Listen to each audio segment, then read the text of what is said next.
Okay, we left off 800, the fourth paragraph. We're speaking about the group where they haven't removed themselves from all physicality. They only removed themselves from excesses. They live in homes, they wear clothing which are the average person wears, but there's no excess. Everything is only to the degree which is necessary, which is truly necessary. Now,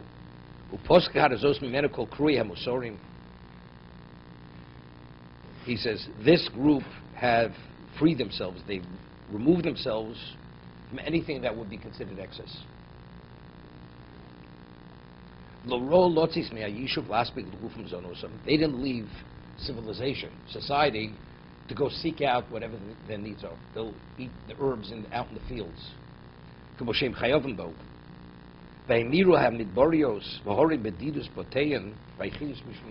And they've exchanged, rather than going out to the desert, to the mountains, to have solitude, they remain in their homes. So they have solitude in their homes. They're not into the social interaction with people. As a result of this, they've achieved two things. There's no excess, and within a normal setting, not something extreme, they've achieved two things. And they've come upon two aspects of this. And they're closer to the path which is balanced and which is the Torah path. These people who don't live as hermits.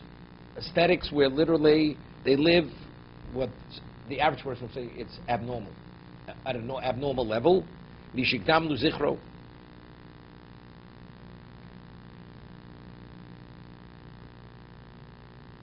Hakata Shlishis. There's a third group,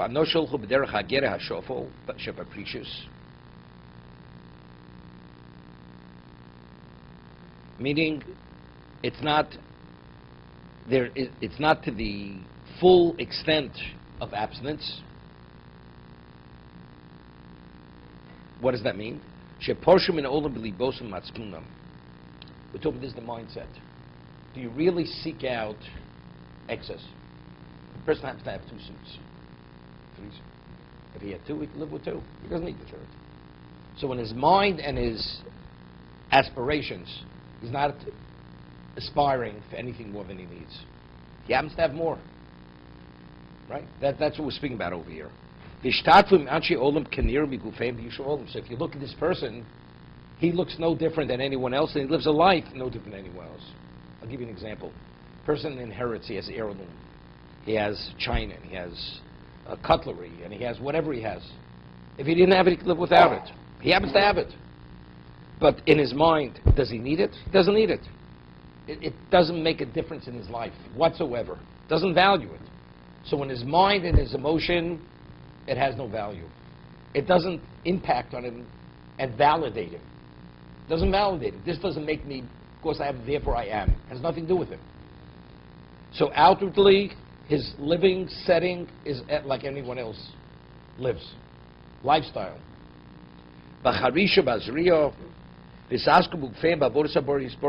In terms they plow, they plant, but in terms of their personal involvement with God,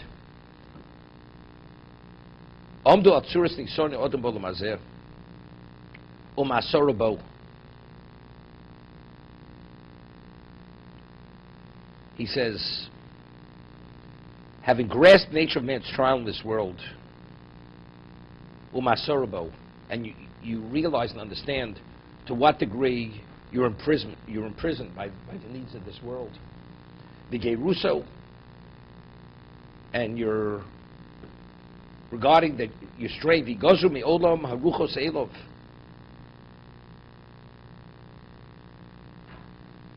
Nafshosem Moses bo'olam u'bahono.